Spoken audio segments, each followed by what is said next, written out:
Hermanos, muy buenas tardes. Muy buenas tardes a todos. Tengo las 7 de la tarde con 30 minutos. Aquí es agosto 2 del 2019.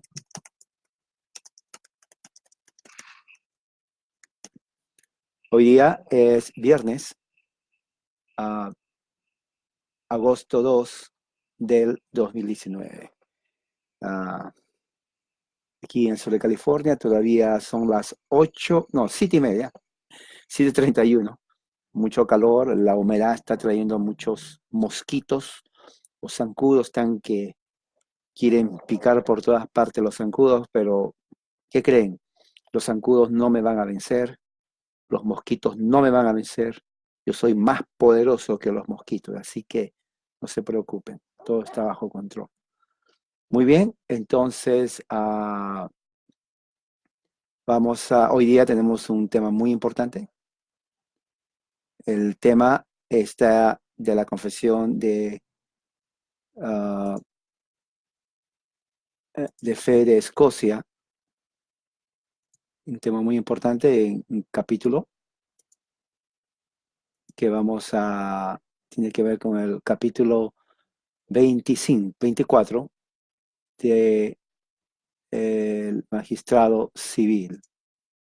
Magistrado civil. Así que en este momento quiero que todos vamos a hacer una oración ah, antes de seguir. Entonces, estén conmigo, hagamos una oración. Padre Celestial, gracias por tu amor y misericordia, que este momento, esta hora sea de bendición a todos los que estamos presentes, que tu gracia y tu amor sean en cada uno, que tu Espíritu Santo nos guíe a la verdad, así dice tu palabra, que el Espíritu Santo nos va a guiar a toda verdad, va a abrir nuestro entendimiento, nuestro corazón, que a través de tu palabra y lo que entendamos, Señor, salgamos de aquí muy edificados. Te pido esto en el nombre de Jesús, nuestro Señor, Salvador. Amén. Muy bien. Entonces, hermanos, el tema de ahora se llama el magistrado civil. Es un tema muy importante dentro de la reforma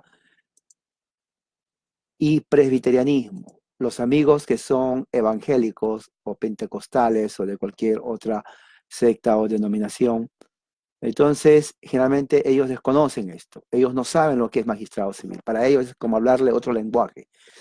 Y no es raro porque el evangelicalismo está desligado de la reforma. Lamentablemente muchos creen que evangelicalismo, pentecostalismo es protestantismo. No, no lo es. No lo es. Es americanismo, póngale así. Es evangelicalismo norteamericano, porque nace ahí. No nace la reforma. Pueden haber elementos que, diríamos, coinciden, son comunes, como por ejemplo la autoridad de las escrituras. Pero decir la autoridad de las escrituras, diríamos, no hace tanta diferencia, porque los testigos dicen lo mismo. Los mormones dicen lo mismo, los adventistas dicen lo mismo, y otras sectas dicen lo mismo. Inclusive los unitarios dicen lo mismo. Autoridad de las escrituras. Entonces, cuando alguien me dice a mí, oh, nuestra autoridad de las escrituras, no me sorprende, o sea, no me causa admiración. Claro, la palabra en sí me dice que ellos pasan su autoridad en la Biblia.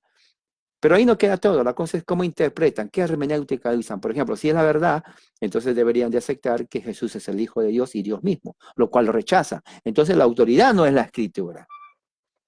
Si fuera la autoridad de las Escrituras, diría que Dios es trino, no unipersonal. Entonces ellos rechazan la Trinidad, entonces no es la autoridad las Escrituras. Si fuera las Escrituras, entonces dirían de que aceptarían que la comunión, el sacramento de la comunión, es una gracia, es un medio de gracia por la cual alimentamos nuestro espíritu, pero ellos rechazan eso. Entonces, la autoridad no es las Escrituras. Y un montón de detalles, que al final vemos, bueno, pues, aunque digan la autoridad de las Escrituras, no es la autoridad. La Escritura es la autoridad de ellos.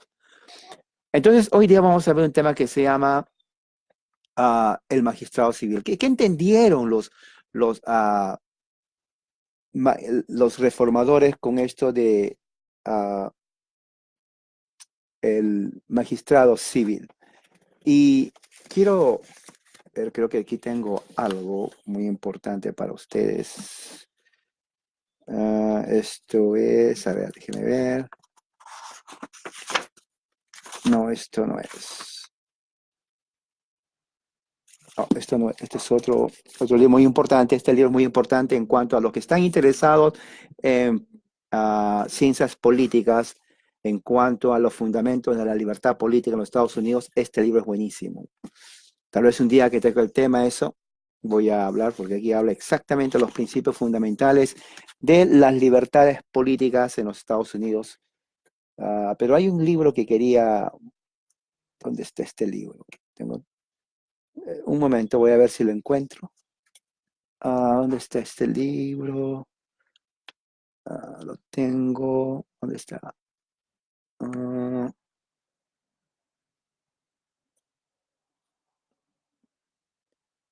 no lo tengo a la mano. Qué raro.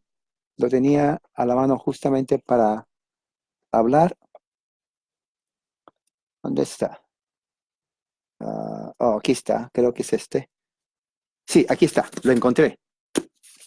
Lo encontré. Ahora, ¿por qué estaba buscando? Esto es un libro antiguo. Bueno, no tan antiguo, pero sí antiguo. Es del año, miren. ah, Le voy a decir por qué este libro es importante. Tengo toda la colección, realmente. Ah, este es el volumen 36. Este es el año, déjeme ver. Le voy a decir por qué. Ah,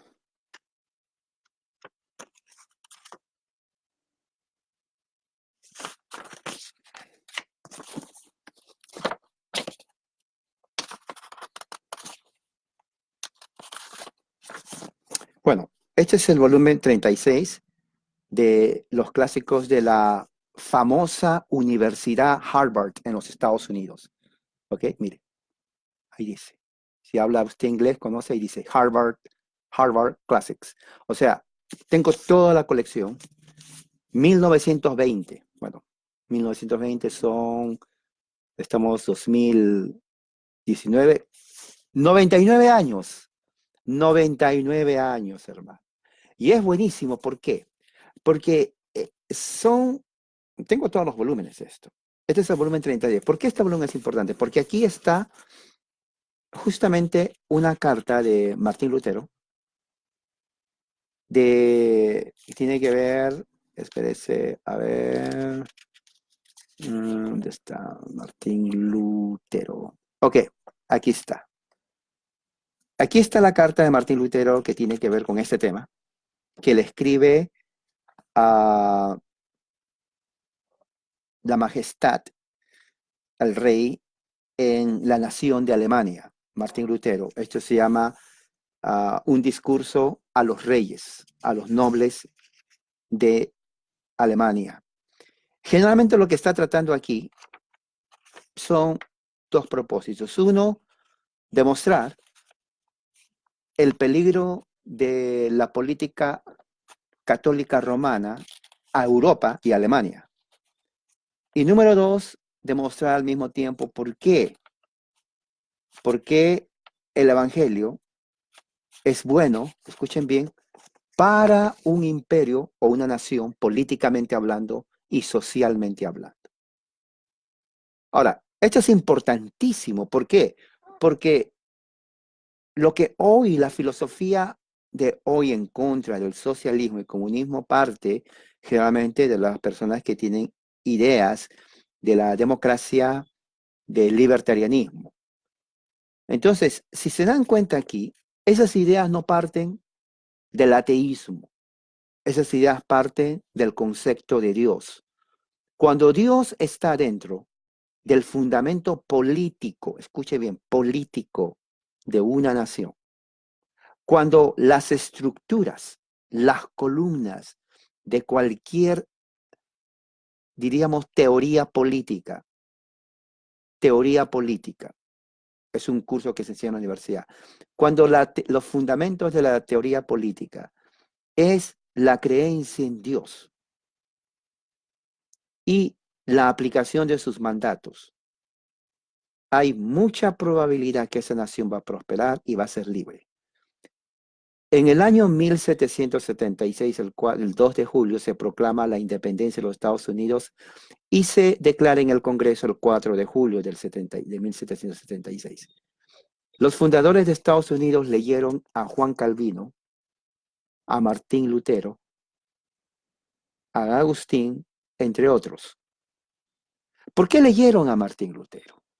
¿Por qué leyeron a Juan Calvino, a Juan Knox y a otros presbiterianos de ese tiempo reformados? ¿Por qué lo leyeron? Porque ellos entendieron, fueron los primeros, de poner las bases de lo que se llama la teoría política de la libertad de las naciones y la prosperidad. Entonces estamos hablando aquí de los conceptos primitivos de lo que hace a una nación libre.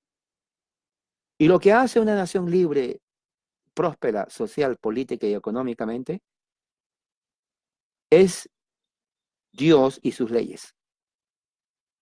Entonces Martín Lutero habla aquí. Y él empieza diciendo aquí, está en inglés, son, a ver, ¿cuántas páginas son? Son como 200 páginas, solamente esto. Son 200 páginas, porque recuerda, es una enciclopedia y hay otros libros de otros autores, como por ejemplo Machiavelli, Thomas More, un teólogo católico, y Martin Luther, en inglés, Martín Lutero en español, que es ex católico, monje agustino, que empieza la reforma protestante. Pero todos ellos realmente ponen las bases de lo que se conoce como la teoría política para las naciones, para la libertad. Él dice, por ejemplo, la gracia y el poder de Dios sea con usted, majestad, soberano, el más amado y más gracia.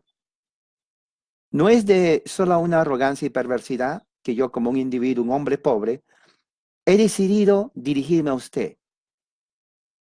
Me causa mucha tristeza y miseria ver la opresión en los estados cristianos, especialmente en Alemania, que él me ha llevado a mí mismo y a cada uno de nosotros a llorar, a gritar y a pedir ayuda y a no forzarme. Y ahora que me estoy forzando a gritar fuerte y a pedir ayuda, si Dios nos da su espíritu para que podamos nosotros ayudar a esta gente que está pasando. Estamos hablando 1520 en adelante, cuando toda Europa estaba pasando un problema, toda Europa. Un problema económico, un problema político. Era terrible. Y dentro de eso, Lutero presenta su carta a los príncipes de Alemania y de Europa.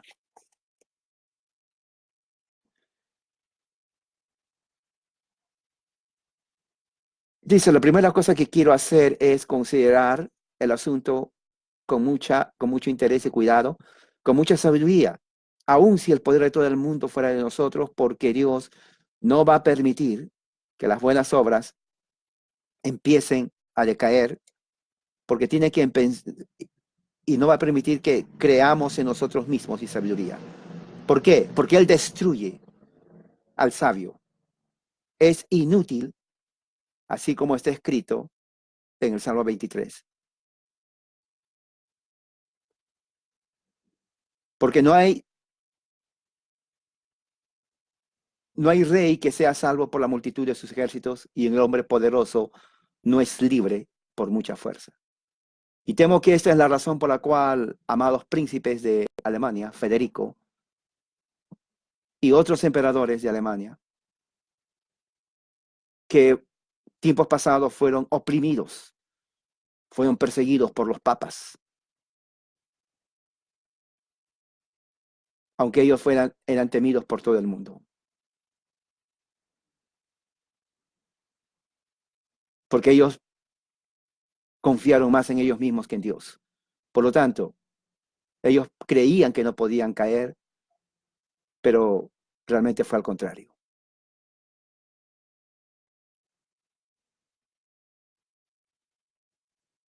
Y aquí empieza a poner, y aquí pone tres cosas. Muy interesante, dice, las tres paredes de los romanistas. Dice aquí, romanistas son la Iglesia Católica Romana guiada por el Papa. Escuche bien esto. Los romanistas han creado tres paredes alrededor de ellos mismos, de los cuales ellos de aquí en adelante se protegen a sí mismos para que nadie pueda reformar la Iglesia Católica Romana. Fíjese. Por lo tanto, y por esas tres paredes, el cristianismo ha fallado de una manera terrible. Estamos hablando de 1520, hermano. Usted tiene que poner atención, esto es historia. Usted no va a encontrar esto en ninguna parte, menos en Facebook. Entonces, yo estoy diciéndole de las mismas fuentes, porque la reforma no solamente fue religioso, fue político. Todo lo que concierne al cristianismo es política. Por eso es una desgracia ver que evangélicos dicen que no, la religión se mezcla con política. Bueno, como siempre les digo, son ignorantes. Evangelicalismo es una religión que se convirtió en la religión de la ignorancia, porque no sirve para nada, no ha ayudado. A la gente lo ha embrutecido. No leen ni la Biblia. Menos van a entender entonces lo que tiene que ver con cosas, por ejemplo, que tiene que ver con la teoría política de las naciones, en las cuales, por ejemplo, de acuerdo a la teoría política, una nación se puede percibir si va a ser libre, próspera, en economía, en política, en sociedad, en religión, o va a ser una nación totalmente rumbo al fracaso, porque sus líderes realmente no conocen cuáles son los fundamentos de la libertad. Bueno, los fundamentos de la libertad en el occidente, la democracia, y todo lo que tiene que ver con la libertad y la Constitución y la República de las Naciones tiene que ver partiendo de las Escrituras, tal como Martín Lutero lo enseñó y lo dijo cuando habló con los reyes en Alemania. ¿Cuáles son esas tres paredes según Lutero?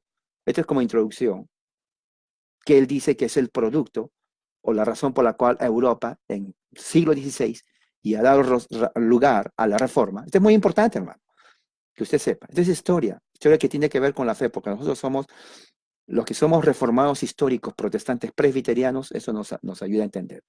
Y si usted no lo es, bueno, también, porque eso explica la razón por la cual Latinoamérica está totalmente en un fracaso político por siglos, desde el momento cuando entró la conquista, estamos hablando del año 1500 y algo, cuando entró el virreinato, y en sus independencias en el siglo XIX, 1810, 20, 21, etc. Primera pared, según Lutero, que los romanistas erigieron, ¿no? Es el poder temporal. Ellos han afirmado y mantenido un poder temporal que nadie puede vencer ese poder temporal. Al contrario, ellos, con ese poder temporal que tiene el catolicismo romano, dice que tiene dominio sobre todas las naciones. Estamos hablando en el siglo XVI. Estamos en el siglo ya XXI, 16, 17, 18, 19, 20, 21. 500 años han pasado.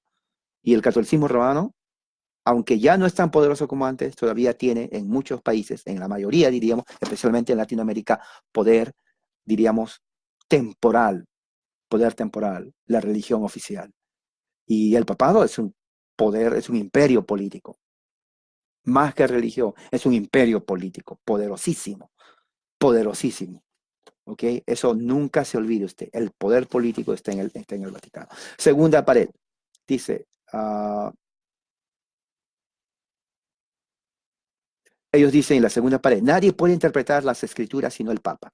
Y eso es cierto, esto sigue hasta ahora. Usted habla con un católico romano, habla con un apologista, y va a decir que sí, hoy en día el católico romano, el sacerdote, el cura, inclusive muchos protestantes se han vuelto a la Iglesia Católica Romana. Ellos estudian las escrituras, escúcheme bien. Ya no estamos hablando del cura ignorante del siglo de uh, uh, 16. Estamos hablando del siglo XXI, donde han pasado 500 años. Entonces, ¿qué es lo que pasa? Entonces, el catolicismo romano sabe muy bien que la reforma protestante hizo una explosión política y educativa. Entonces, ¿qué hicieron? La única forma de poder parar el avance protestante en el mundo es inmiscuirse en las universidades Harvard, en los Estados Unidos, Yale, Princeton, y crear otras universidades jesuitas en todo el mundo. El jesuismo, desde el siglo XVI, cuando entró la Reforma, ha sido el brazo de guerra para las instituciones católicas romanas. Cuando los peregrinos vinieron a América en 1619, 1629, 1639, las tres grandes inmigraciones en los Estados Unidos, las últimas dos inmigraciones por presbiterianos y puritanos intelectuales, ¿Qué hizo la Iglesia Católica Romana? Mandó a los jesuitas a los Estados Unidos, justamente con ellos, para crear las mejores universidades en los Estados Unidos de jesuitas. Ahora, las mejores universidades en los Estados Unidos, escuche bien esto, no son protestantes, las mejores universidades en los Estados Unidos son jesuitas. Las mejores universidades que hoy en día, al principio, fueron creados por puritanos, como el Harvard, como es Yale, como es Princeton, que cree, ahora son inmiscuidas por los jesuitas, por los jesuitas. Entonces, prácticamente el protestantismo intelectual, no quiero decir que ha desaparecido total, pero no está en control de la educación en este país. Al bajar el intelecto dentro del protestantismo, presbiterianismo en los Estados Unidos, ha surgido una nueva corriente evangélica en los Estados Unidos que no tiene nada que ver con intelectualismo, sino más bien con emocionalismo. Y muchos confunden emocionalismo con espiritualismo, lo cual no es así. Entonces, espiritualismo, emocionalismo, la mente ha socavado el intelecto de los cristianos no católicos de Estados Unidos, de tal forma que ellos solamente quieren ver milagros, quieren ver emociones y quieren ver tanto superficial que ni siquiera conocen las escrituras. Esa es la razón por la cual el catolicismo está avanzando en los Estados Unidos. Fíjese cómo se volvió del tiempo de lo que Lutero escribió aquí, hubo un cambio. La tercera pared que dice aquí es que, bueno, una cosa más de la tercera. La segunda pared, entonces, nadie interpreta las escrituras sino el papado. Los católicos hoy en día están enseñando escritura. Sí, el católico no le tiene miedo a la escritura, como antes usted pensaba. El católico común y corriente que yo conozco, al menos aquí en Estados Unidos, no sé cómo está en Latinoamérica, pero aquí en Estados Unidos, yo tengo amigos católicos romanos, ellos conocen las escrituras. Conocen de tal forma que ellos avergüenzan a cualquier pentecostal evangélico promedio. Por eso puse el otro día mediocre. La mediocridad no ayuda para nada. Hay mucho evangélico mediocre. Cuando digo mucho, estoy hablando de millones de evangélicos mediocres. No conocen las escrituras, no quieren estudiar las escrituras. Les aburre, se duermen. Sin embargo, el católico estudia las escrituras. ¿Sí?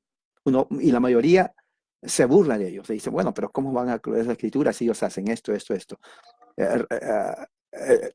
Eso parte de ignorancia. Porque los mismos católicos evangélicos que se burlan del catolicismo no conocen las escrituras. El católico, cuando estudia la escritura, conoce lo que está hablando. Y es fuerte. Es fuerte.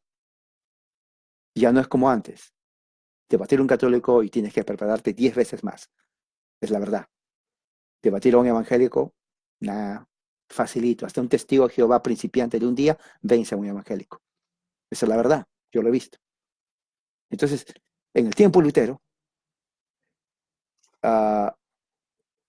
había otra tercera, y con eso termino para pasar al tema de hoy. Es el hecho de que cuando existe un problema en la Iglesia Católica Romana que amenaza la división, llaman a un concilio. El Papa llama a un concilio. Y eso es lo que pasó con el protestantismo. Cuando aparece el protestantismo, ellos llaman al concilio de Trento. ¿Se acuerdan? En el concilio de Trento ellos definen la teología católica romana. Ellos rechazan mucho del agustinianismo y aceptan mucho lo que tiene que ver con Santo Tomás de Aquino. Entonces, hay un cambio en énfasis en la teología católica romana del agustinianismo al tomismo. ¿Ok? Eso es muy importante. Entonces, en ese ambiente, estamos hablando de 1520, en ese ambiente, nace también Juan Calvino. Entonces, Juan Calvino nace en un momento de mucho turbulencia política. Él leyó a Lutero, él leyó la carta de Lutero, es una carta muy, muy amplia, ¿ok? Y ustedes saben, Calvino fue, aunque Lutero escribió bastante, muchos dicen que Lutero no fue intelectual, Lutero fue intelectual, pero no al nivel de Calvino. Calvino era un doctor. Juan Calvino fue un doctor de leyes. Estamos hablando con una eminencia. La mayoría de la gente no entiende quién fue. Juan Calvino era un doctor, una eminencia. Era sentarse, escucharle y daba una cátedra increíble. Por eso escribió lo que escribió. Ahora, hubieron otros reformadores también. que ayudaron. Ahí yo puse, por ejemplo, en estos días puse un tema en mi blog que se llama La Reforma y el Magistrado Civil, ¿no?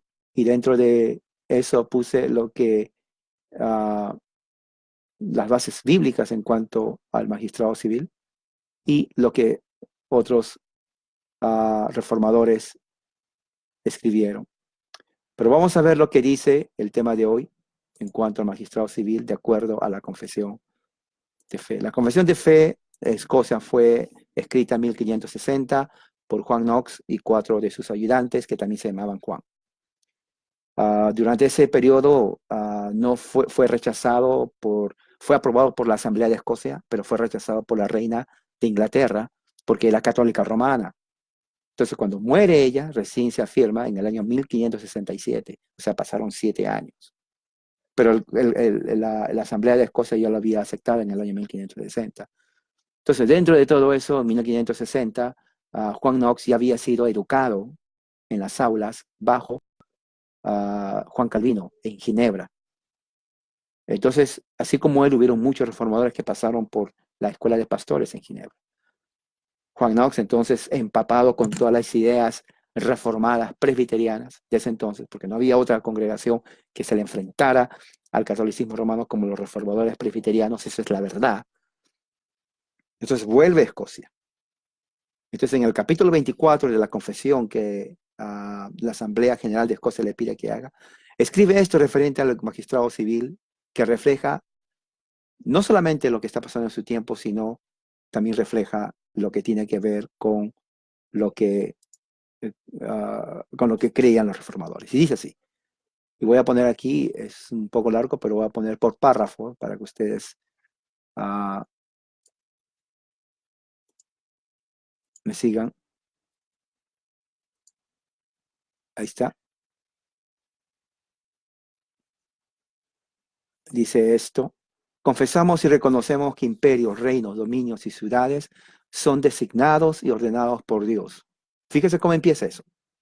Confesamos, reconocemos que imperios, reinos, dominios, ciudades son designados y ordenados por Dios. En lenguaje actual diríamos naciones, políticas de gobiernos, gobiernos de Estado, ¿no? Son designados y ordenados por Dios. Sus poderes y autoridades, emperadores en imperios, reyes en sus reinos, duques, príncipes en sus dominios y magistrados en las ciudades, son ordenados por el santo decreto de Dios para la manifestación de su propia gloria y para el bienestar de todos los seres humanos. Un momento ahí. ¿Cuál es la razón principal por la cual Dios establece y ordena a cada autoridad política, ya sea rey, vasallo, duque, sea el título que tenga? Y ahí dice la razón por la cual es para el bienestar, para la gloria de Dios y para el bienestar de todos los seres humanos. Entonces, vemos desde el principio los dos propósitos por los cuales Dios permite el establecimiento de reinos y que cada rey, diríamos en nuestro tiempo, presidente, jefe de Estado, ¿no? Entonces, es solamente para dos propósitos. Uno, para dar la gloria a Dios y dos, para protección de los seres humanos. Pero hoy en día estamos viendo, fíjese por qué es importante, por qué los reformadores, esta base es muy importante. Y de aquí salen las bases políticas, inclusive de los Estados Unidos, ya le dije. Porque se tiene que empezar con el reconocimiento de Dios, para la gloria de Dios. Un gobierno, una nación da la gloria a Dios cuando sigue sus mandatos. Y al mismo tiempo, cuando protege a sus ciudadanos. Pero cuando el gobierno se convierte en tirano, rechaza a Dios y explota y persigue y mata y no protege a sus ciudadanos, ese gobierno se convierte en un gobierno ilegítimo. Y esa es la razón por la cual entendieron, porque cuando hubo la independencia de Estados Unidos en 1776, ¿sabe quiénes pelearon en el ejército de George Washington? Más del 70% fueron presbiterianos. Porque ellos sabían muy bien que no estaban peleando por pelear, sino justamente contra un tirano, contra un rey de Inglaterra que rechazó a Dios, aunque se llamaba anglicano, pero rechazaba los mandamientos de Dios y que al mismo tiempo estaba oprimiendo a las colonias americanas con impuestos, los cuales estaban robando al pueblo. Entonces, por lo tanto, la revolución americana parte entonces no solamente de algo económico, pero parte del criterio que ya los reformadores en el siglo anterior, siglo XVI, con Martín Lutero, Juan Calvino y otros más, Juan Knox, entendieron que todo gobierno está en la tierra establecido para la gloria de Dios y para la protección del ser humano. Fíjese, ¿qué más dice ahí? Dice, sostenemos que cualquiera que conspire para rebelarse o para disponer los poderes civiles debidamente establecidos no son solamente enemigos de la humanidad, sino rebeldes contra la voluntad de Dios. Ahora, es muy importante, la clave está debidamente establecidos, debidamente establecidos. Si la historia siempre nos muestra que en cada nación, en cada imperio, hubieron personas que se sublevaban, ya sea por causa justa o no. Pero si ese gobierno era establecido por Dios, debidamente establecido por Dios, y alguien se rebela contra esa autoridad, ellos dicen, se está rebelando de tal manera que se convierte en enemigos de la humanidad, no solamente enemigos de la humanidad, sino también rebeldes contra la voluntad de Dios. ¿Por qué contra la voluntad de Dios? Porque Dios estableció a ese líder, a ese rey, a ese presidente, a ese jefe de Estado, debidamente establecido. Pero ahí no queda, sigamos. Voy a poner ahora la otra parte que está aquí, porque ustedes me van a seguir aquí. Ahí está. Dice así, más aún, confesamos, reconocemos que estas personas colocadas en posiciones de autoridad, presidentes, deben ser amadas, honradas, temidas y apoyadas con el más alto respeto. Ética cristiana. El cristiano no viene a ser problema, el cristiano viene a respetar, porque son lugartenientes de Dios. Aquí está el punto de gran importancia.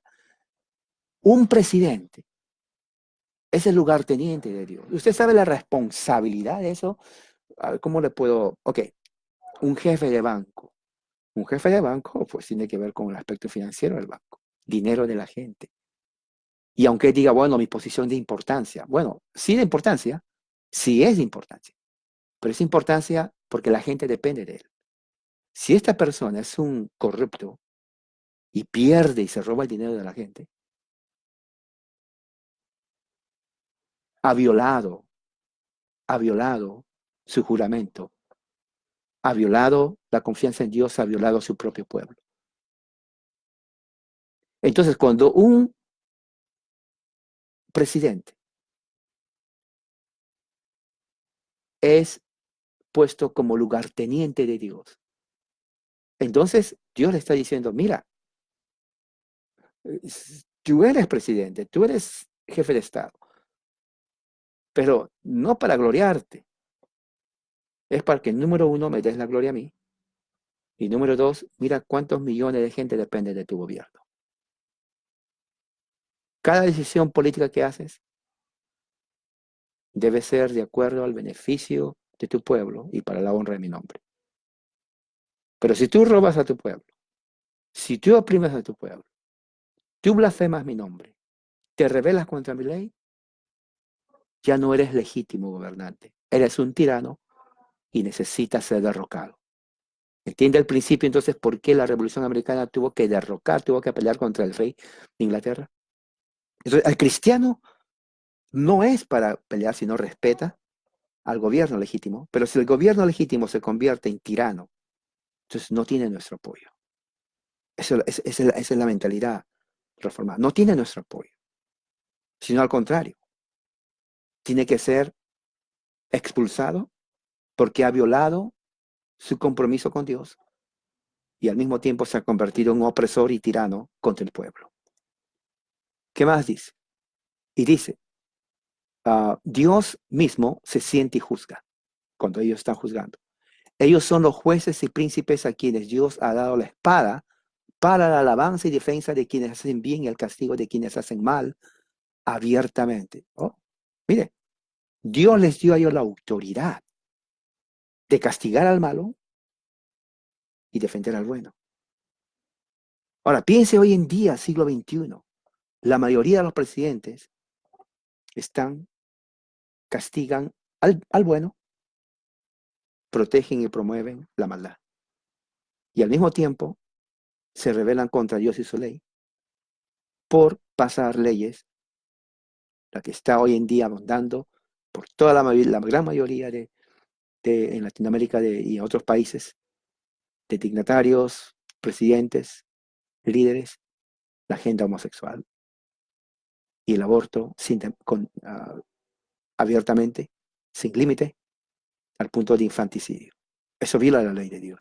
Y al mismo tiempo violan los derechos de los ciudadanos, especialmente la conciencia de los cristianos que se oponen a eso.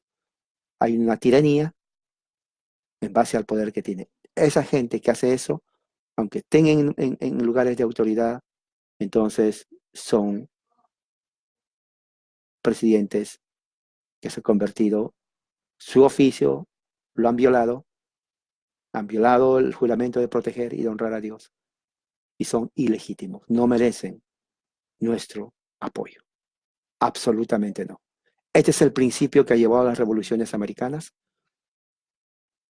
para luchar en contra de la opresión y preservar la libertad. Esto es, de aquí parte, de la reforma. ¿Qué más dice? Dice, más aún sostenemos, y esto aquí es tremendo. Lo voy a poner aquí también, porque tiene que ver con lo que estamos viendo. Más aún sostenemos que la preservación y la purificación de la religión es el deber particular de reyes, príncipes, gobernantes y magistrados. ¿Qué quiere decir con eso? Cuando habla de religión, está hablando del cristianismo. Eso yo quiero que sepan bien. Los reformadores, pues los reformadores no estaban abogando por una religión pagana, sino por el cristianismo. Entonces, la idea del reformador, y esto va en contra del moderno, la moderna idea de democracia, en donde dice todas las religiones son iguales. Bueno, los reformadores decían, no todas las religiones son iguales. Ellos no eran libertarios en ese aspecto. ¿Okay? Que se quede bien en claro. Ellos no decían, bueno, soy demócrata, si tú quieres creer en Buda, en otra religión, en una herejía, está bien. No. Los reformadores creían unánimemente que la única religión que tiene que estar protegida por los reyes y otras autoridades en poder es la religión cristiana. Mira lo que dice ahí. Dice, la preservación y la purificación de la religión. ¿Qué significa purificación de la religión? Quiere decir que si en un reino se levantaba herejía, la herejía era totalmente eliminada.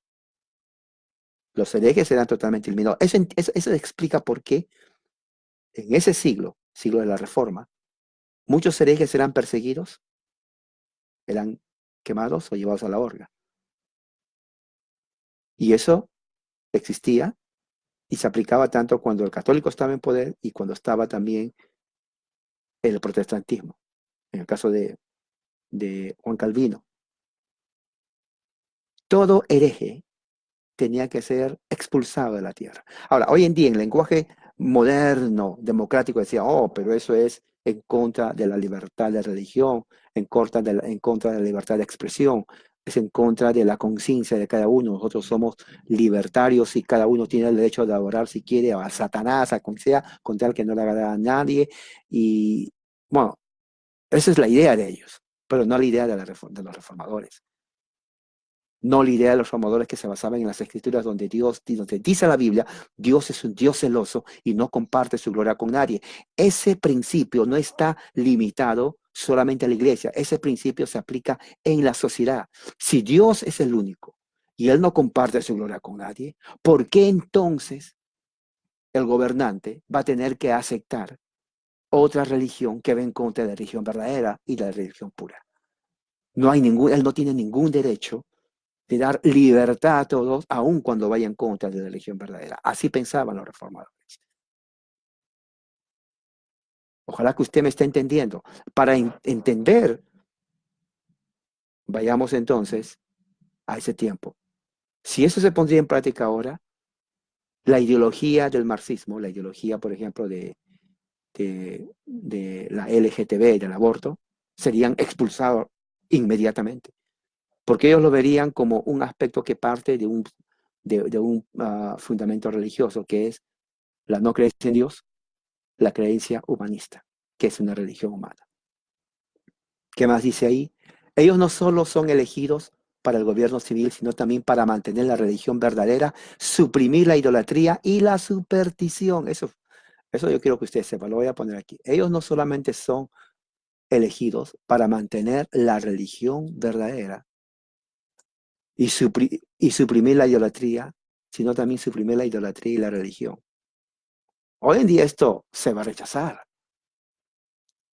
Exacto, la palabra religión ha perdido su uso original.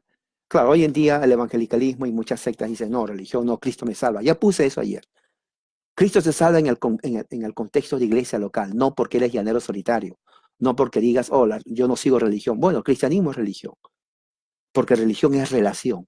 Tienes que tener una religión, o sea, una relación con Dios. Y esa religión con Dios, o sea, relación con Dios, te va a ayudar a que tengas religión, o sea, relación con los hermanos de la iglesia. Entonces estamos en una religión con Dios, relación con Dios, y en una religión con mis hermanos, relación en la iglesia. ¿Entiende? Entonces, el que diga no tiene religión, bueno, o no entendió absolutamente nada de la Biblia, o es un herético. Porque la religión verdadera, según Santiago, es ayudar a los pobres, visitar a los enfermos. Entonces, esa religión es lo que está diciendo, es la relación de un corazón transformado en el contexto de iglesia local. Crecemos dentro de la iglesia, no fuera de la iglesia. Nadie puede decidir hacer lo que sea fuera de la iglesia local. Tiene que haber sujeción. Por eso puso Dios a presbíteros, ancianos, obispos para enseñar en el cuerpo de Cristo. ¿Ok? Eso tiene que tener. Entonces, según los reformadores, el magistrado civil, los príncipes, en ese caso los presidentes, ellos tienen que, como dice aquí, son elegidos para mantener la religión verdadera, que es el cristianismo bíblico, y suprimir la idolatría y la superstición. Tiene que suprimir la idolatría y la superstición. Bien interesante. Hoy en día, por ejemplo, dice, bueno, el Estado y la religión laicos. No existe eso. Es una invención humana. No hay eso. Que la religión y los políticos y los civiles tienen funciones diferentes. Claro que sí lo tienen. Pero eso no implica que no honren a Dios. Eso no implica que están totalmente uno separado del otro. Porque recuerde, todo empieza del reconocimiento de Dios como supremo. Todo lo que hace el gobierno civil es para la gloria de Dios, para la gloria de Dios. Y al mismo tiempo para preservar a sus ciudadanos.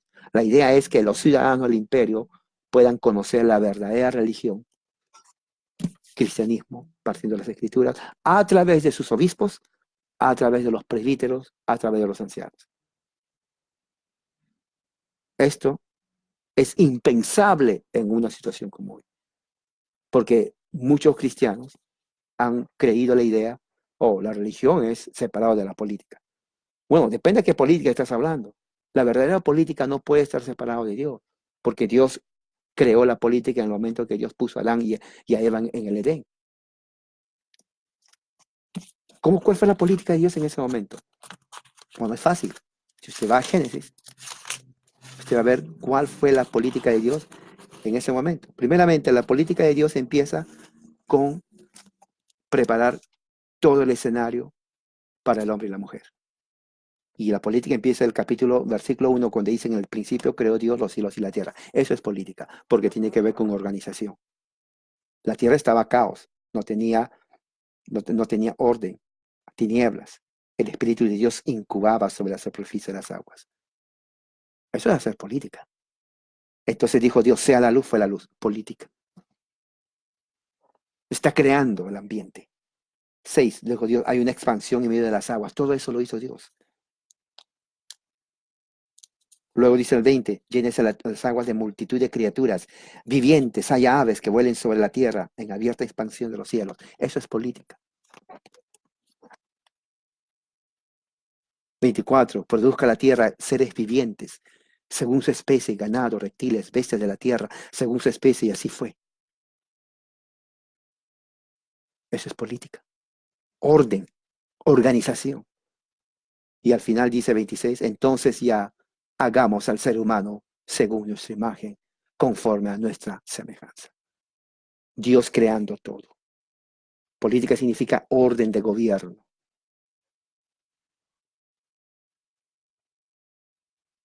Y cuando creó, dice en el 28, les bendijo. Y le dice, aquí está la primera orden de política. Sean fructíferos, fecundos, multiplíquense, llenen la tierra y juzguen la gobiernen. ¿Qué es gobierno? Política. Hermano, por favor. Yo no sé qué Biblia leen los evangélicos, que dicen, oh, la política es del diablo. No, el diablo es anarquista. Al diablo no le gusta el gobierno. Dios le dio al hombre el poder de gobernar la tierra. Y gobernar implica pensar, planificar, hacer una política de gobierno de acuerdo a la ley de Dios. Y eso fue lo que le dijo, ¿no?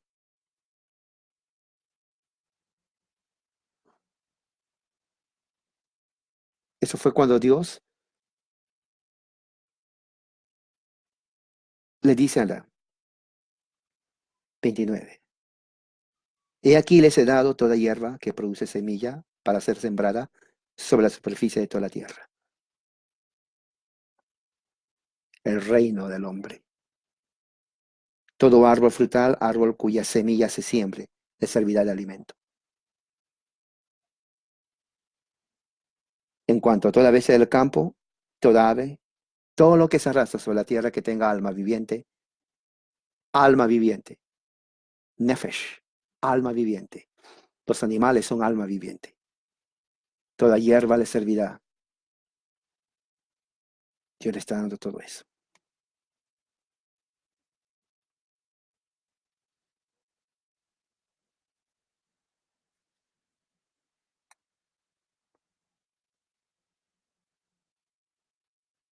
Y dice,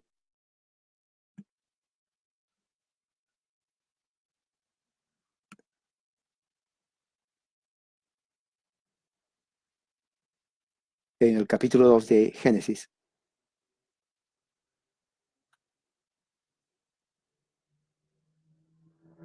2:15. Dios puso a Adán en el huerto para que lo labrara y lo protegiera, trabajar, hacer política. Y Yahweh Dios le ordenó a Adán, de todos los árboles que están en el huerto, ciertamente comerás. Primer mandato. Esa es política. Ya sabía Adán que era el principio lo que tenía que comer. Número 2. Pero del árbol del conocimiento del bien y del mal, de él no comerás. La prohibición en todo gobierno. Eso es gobierno, ¿se dan cuenta? Política. Tú tienes para comer todo, pero límite. Dios le pone límites a Adán. Del árbol que está, del conocimiento del bien y del mal, no comerás. Número 3, consecuencia. Gobierno. Esto es gobierno, esta es la ley. Porque el día que de él comieres, ciertamente experimentarás la muerte. Gobierno. La política de gobierno de Dios, Adán en el Edén. Para que Adán, usando su criterio, de acuerdo a lo que Dios le está dando, administre junto con su mujer, una mujer inteligente. Idónea significa inteligencia. O sea, la mujer no era una cabeza hueca. La mujer era una mujer inteligente que analizaba, entendía. Sin la mujer, Adán no podría haber hecho nada. Curiosamente, por eso Satanás usó primero a la mujer. Escuche bien, sin la mujer Adán no hubiera hecho nada. Justamente Satanás usó a la mujer para decirle a Dios, la mujer que creaste para ayudarle, le trajo el mal. Y para demostrarle a Adán, la que te iba a ayudar, te llevó a la caída. Obedeció mi voz y no te obedeció a tu voz, que tú eres el marido. Dudó de Dios y me creyó a mí, que soy el mentiroso. Entonces, la ayuda idónea que Dios creó no fue ayuda idónea para ti. Por lo tanto, Dios les engañó. Fíjese cómo la estructura de la lógica de Satanás. Y sí, la mujer fue engañada y engañó a su marido. Y el hombre creyó a su mujer y los dos desobedecieron a Dios. La inteligencia que Dios dio a la mujer fue manipulada por el enemigo para caer, para traer la desobediencia. Y el hombre, en vez de ejercer su papel de varón, de protector, de estar con la mujer ahí y no dejarla, la dejó. Escuchó voces ajenas y trajo la caída a la humanidad. Es interesante cuando comenzamos a analizar todo esto. Y todo tiene que ver con la política. ¿Qué dice? Esto se puede ver en David, Josafat, Ezequías, Josías y otros altamente reconocidos por su celo a esta causa. Aquí está entonces poniendo a reyes que ellos, siendo reyes, cuidaron de la religión verdadera, en Israel. Ellos, Josafat, David, Ezequías, Josías, eran reyes de Israel, políticos. Ellos estaban gobernando el pueblo. Era una teocracia porque ellos estaban poniendo en práctica al gobierno la ley de Dios. Pero dentro de esa política de gobierno, el gobierno, ellos tenían la responsabilidad de preservar la verdadera religión, pero al mismo tiempo eliminar las herejías y toda religión falsa del pueblo, porque el pueblo no podía ser contaminado con otra religión que sea diferente a la pura religión de Dios mismo. Eso creían los reformadores. Por lo tanto, aquí, confesamos lo que dicen los reformadores. Dice, reconocemos que quienes resisten los poderes superiores, en la medida en que estos actúen dentro de su propia jurisdicción. Ahora, esto es muy importante. Miren la cláusula. En la medida que actúen en su jurisdicción. En la medida. O sea, hay un límite. Y esto lo usaron los padres fundadores de Estados Unidos. En la medida que cada gobernante, líder, presidente, jefe de Estado, no se extralimite de sus obligaciones, en esa medida, mientras estén ahí, mientras no renieguen de Dios, mientras no se hagan tiranos, opresores de su pueblo, abusivos, mientras entienden cuál es su límite. Mira lo que dice. Se oponen a los decretos de Dios y no pueden considerarse libres de culpa. ¿Qué es lo que está diciendo ahí los reformadores? Los reformadores creían que sí, tenemos que apoyar, orar, respetar al magistrado. Pero si el magistrado se sobrepasa el límite que tiene, oponiéndose él en lugar de Dios y abusando de su pueblo de una manera injusta, entonces se están oponiendo a los decretos de Dios y son culpables ante Dios. Sostenemos además que en la medida en que los príncipes y gobernantes cumplan responsablemente sus oficios, cualquiera que les niegue ayuda, consejo, servicio, se los niega a Dios, quien por medio de su lugarteniente lo requiere de ellos. Dos cosas importantes. Uno, que el magistrado civil, presidente, jefe de Estado, rey, si sobrepasa los límites que él ha sido dado por Dios, es culpable ante Dios y no se le puede obedecer. Se convierte en tirano. Pero si está actuando bien dentro de los límites que yo he establecido y hay una turba en el pueblo que no lo obedece, entonces ellos están al mismo tiempo desobedeciendo a Dios. Ahora, muchos preguntan, bueno, ¿es necesario rebelarse? Sí, sí es posible rebelarse. Claro, una rebelión en el sentido de resistencia a las malas acciones, a las malas leyes que hacen los gobernantes, que Dios los puso para que gobiernen bien. Cuando un gobernante no le da la gloria a Dios, no le da la honra, cuando un gobernante se convierte en opresor de su pueblo, y cuando un gobernante, al pasar leyes humanas violan la santidad de la religión pura, la iglesia de Dios, el cristianismo, se convierte en un tirano y no merece el respeto, el apoyo de los cristianos en esa nación. Al contrario, así como Juan el Bautista lo hizo, se tiene que denunciar abiertamente. Por eso que Juan el Bautista es el prototipo de una persona que se somete a la autoridad, pero cuando la autoridad viola la ley de Dios, se le tiene que denunciar. El Estado mandó a cortar la cabeza a Juan el Bautista por renunciar sus malas obras. Mientras hoy en día la cristiandad que está dividida, lamentablemente está así, no entiende eso.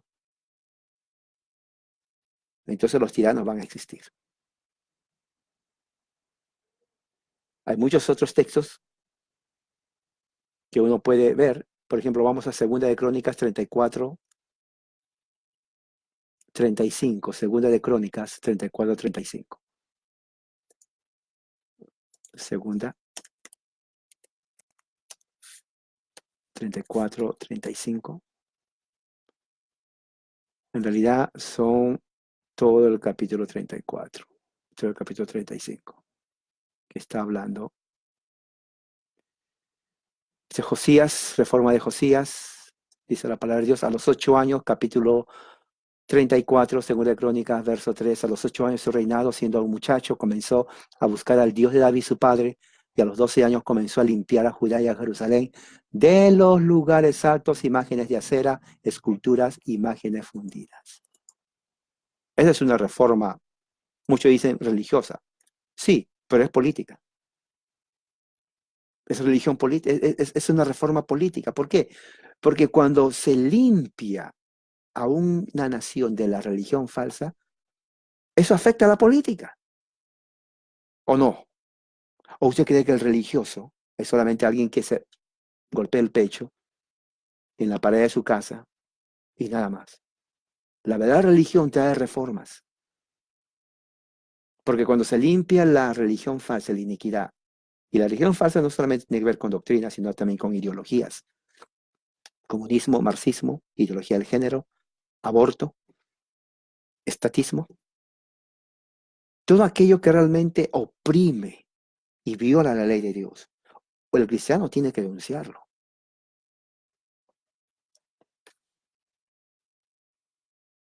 Segunda de Crónicas, capítulo 29. Vamos al capítulo 29. Segunda de Crónicas, capítulo 29.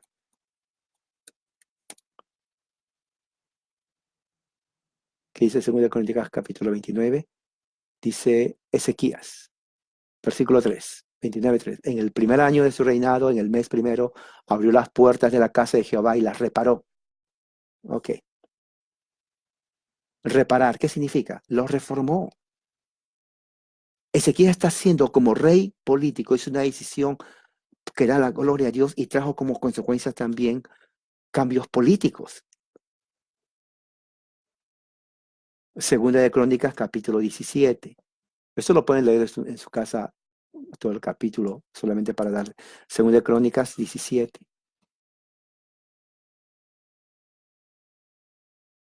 ¿Qué dice Segunda de Crónicas 17? Reinó en su lugar Josafat su hijo, el cual se hizo fuerte contra Israel. Puso ejércitos en toda la ciudad fortificada de Judá. Colocó gente de guarnición en tierra de Judá. Esa es política. Y asimismo en las ciudades de Efraín que su padre Asa había tomado. ¿Y Jehová estuvo con quién? Con Josafat, porque anduvo en los primeros caminos de David su padre y no buscó a los Baales, o sea, a los ídolos. Eso es el carácter de un verdadero líder que hace falta hoy en día. Ahí está la evidencia. Ahí está la evidencia. Josafat. Él hizo como rey cambios políticos, pero sobre todo agradó a Dios. Buscó a Dios y Dios dice que Dios estuvo con él en su reinado. Dios estuvo con él en su reinado. O sea que es mentira la idea o separación de iglesia y Estado. Bueno, si se refieren a que el Estado hace diferente función que la iglesia, ok, pero no hay separación. El Estado es lo que él cree su líder de la religión. Si es un temeroso de Dios, él va a reflejar y Dios va a estar con él. Eso es lo que está enseñando el Antiguo Testamento. ¿Qué más? Salmos 82:1. ¿Qué dice Salmos 82:1?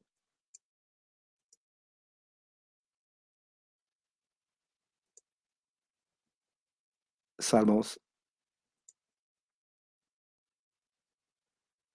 82:1 dice, Dios está en la reunión de los dioses. Dioses significa jueces. En medio de los dioses juzga. Dioses significa jueces. ¿Hasta cuándo juzgaré injustamente y aceptaré las personas de los impíos? Entonces, el Salmo 82 es un salmo actual, porque está hablando en contra de los presidentes, jefes de Estado que realmente violan la ley de Dios y no reconocen. Dios está sentado en el gobierno y Dios quiere ser parte del gobierno de aquellos que están haciendo política en su gobierno. Cuando hacer política es gobernar con orden. No estoy hablando de los politiqueros. Muchos confunden partidos políticos con política. No es lo mismo. No es lo mismo política con partidos políticos. Por eso que cuando se habla de política, ellos inmediatamente piensan, ¿no? Oh, el partido político. Pero no estamos hablando de ellos. Estamos hablando justamente de poner las leyes, los principios bíblicos a favor de un pueblo, de una nación, para que el gobernante, el magistrado, el presidente, el jefe de Estado pueda gobernar con justicia, dando la gloria a Dios y al mismo tiempo protegiendo a su pueblo.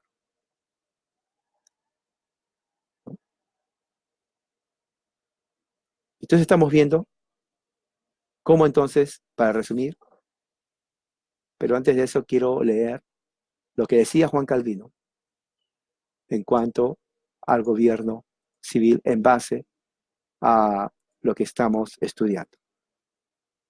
Aquí puse eso. Juan Calvino. Sin embargo, el gobierno civil tiene como su fin señalado, en tanto que vivimos entre los hombres, a valorar y proteger el culto exterior de Dios, para defender la sana doctrina de la piedad y de la posición de la Iglesia, para ajustar nuestra vida a la sociedad de los hombres, para formar nuestros comportamientos social a la justicia civil, para reconciliarnos unos con otros y para promover la paz y la tranquilidad general. Yo creo que es una de las mejores definiciones en cuanto al rol de la religión verdadera, el cristianismo, en la sociedad, en el magistrado civil. Justamente Calvino lo sintetiza de una manera magistral y genial. Entonces, que existe una relación entre gobierno y Estado, entre el gobierno y religión, sí, claro que sí, porque la religión verdadera va a traer paz, buena relación entre los hombres, protección al pueblo, su aspecto moral, su aspecto ético, y al mismo tiempo va a dar la gloria a Dios. Y al mismo tiempo los magistrados que reconocen a Dios y que protegen la religión verdadera, están creando también un aliado moral, ético y espiritual para proteger a la gente, a las futuras generaciones, de vicios que hoy en día están afectando.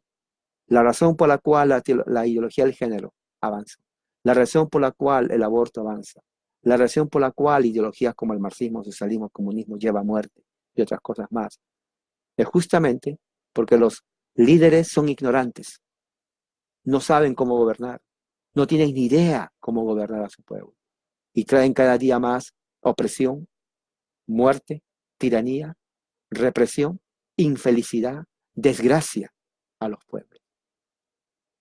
Entonces, eso que nos haga reflexionar y nos haga ver realmente como cristianos, cómo nosotros como cristianos reformados podemos tener una voz sana, coherente, pero al mismo tiempo eficaz, porque así como está la relación en el mundo actual, está en caos, en muerte y en desgracia y miseria. Y eso no es lo que quiere Dios. Oremos. Padre Celestial, gracias por tu amor y misericordia. Que podamos haber entendido, Señor, esto y podamos, Señor, meditar y reflexionar y hacer algo en cuestión de lo que tiene que ver con el magistrado civil y nuestra participación. En el nombre de Cristo Jesús. Amén, amén. Que la gracia y la paz sea con todos ustedes, hermanos.